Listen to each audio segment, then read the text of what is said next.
एक नन्हे गांव में एक चरवाहा रहता था जिसकी जीविका उसकी गायों के दूध पर निर्भर थी। वह प्रतिदिन अपनी गायों को हरियाली से भरे मैदान में चराने के लिए ले जाया करता था। एक दिन कुछ साधु उस गांव में आए जो कृष्ण के परम भक्त थे। वे उसी मैदान में एक यज्ञ की आयोजना कर रहे थे और पेड़ों के पत्तों पर श्री कृष्ण नाम अंकित कर रहे थे। जब चरवाहा अपनी गायों को वहां ले गया तो उसकी एक गाय ने वह पत्ता खा लिया जिस पर कृष्ण लिखा था। शाम होते होते जब सभी गायें वापस गौशाला में आईं तो उस गाय ने कृष्ण का नाम जपना शुरू कर दिया। ये देख अन्य गायें उससे पूछ बैठीं, तुम ये क्या कर रही हो? गाय ने उत्तर दिया, श्री कृष्ण का नाम मेरे भीतर समा गया है और अब मैं कृष्णमय हो चुकी हूं।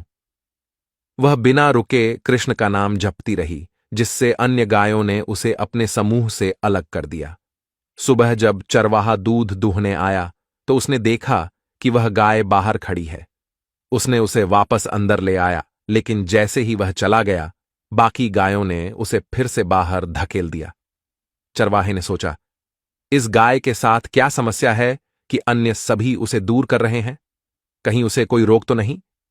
चिंतित चरवाहे ने गहन विचार के बाद उस गाय को ले जाकर एक सुनसान जंगल में छोड़ दिया। तभी वहां से एक चोर गुजरा जिसने अकेली गाय को देखा और उसे पकड़कर एक अन्य गांव में ले जाकर एक किसान को बेच दिया। इस प्रकार उसने कुछ धन अर्जित किया। वह किसान जब गाय को अपने साथ ले गया तो देखा कि वह अभी भी कृष्ण का नाम जप रही थी। किसान ने इसे अनदेखा करते हुए उसके दूध को बेचना शुरू किया और कृष्ण के नाम के जाप से दूध अधिक मीठा और अमृत तुल्य होता गया। धीरे धीरे उस दूध की प्रसिद्धि चारों ओर फैल गई और लोग उसे खरीदने के लिए आने लगे, जिससे किसान धनी होता गया। एक दिन राजा के मंत्री उस ओर से गुजरे और किसान के घर पर रुके। किसान ने उन्हें उसी गाय का दूध पिलाया जिसे पीकर मंत्री बहुत प्रसन्न हुए और कहा कि दूध बेहद स्वादिष्ट है। किसान ने बताया कि यह गाय सदैव कृष्ण का नाम जपती रहती है, जिससे मंत्री अचंभित हो गए। मंत्री राजमहल लौट आए। उस समय राज्य की महारानी कुछ दिनों से बीमार थीं और दवाइयों का कोई असर नहीं हो रहा था। राजवैद्य ने कहा कि अब महारानी की जान केवल ईश्वर के हाथ में है। मंत्री ने राजा को उस गाय के बारे में बताया, लेकिन राजा को यह विश्वास नहीं हुआ। वे स्वयं इसकी सच्चाई की जांच करने किसान के घर पहुंचे। जब उन्होंने खुद गाय को कृष्ण कृष्ण कहते सुना तो वे आश्चर्यचकित रह गए। राजा ने किसान से उस गाय को मांगा। किसान ने विनम्रतापूर्वक कहा कि गाय के जाने से उसकी आमदनी प्रभावित होगी। राजा ने उसे गाय के बदले बहुत सारा धन देने का प्रस्ताव दिया। किसान ने सहमति व्यक्त की और गाय को राजा को सौंप दिया। राजा गाय को लेकर महल में लौट आए और गाय अब महल में रहने लगी।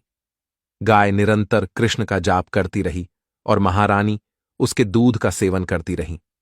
इसके प्रभाव से महारानी की सेहत में सुधार होने लगा और कुछ ही समय में वह पूर्णतः स्वस्थ हो गईं। गाय राजमहल में सुख सुविधाओं का आनंद उठाने लगी। कृष्ण जाप का प्रभाव समस्त प्रजा पर भी पड़ा और पूरा राज्य कृष्णमय हो गया। राजमहल से लेकर नगर के कोने कोने तक कृष्ण नाम की गूंज सुनाई देने लगी। इसलिए मित्रों, ये कहानी हमें सिखाती है कि कृष्ण की भक्ति में असीम शक्ति है जो हर सुख को आकर्षित करती है। उम्मीद है यह कहानी आपको पसंद आई होगी। ऐसी और भी कहानियों के लिए कृपया इसे लाइक करें और शेयर करें।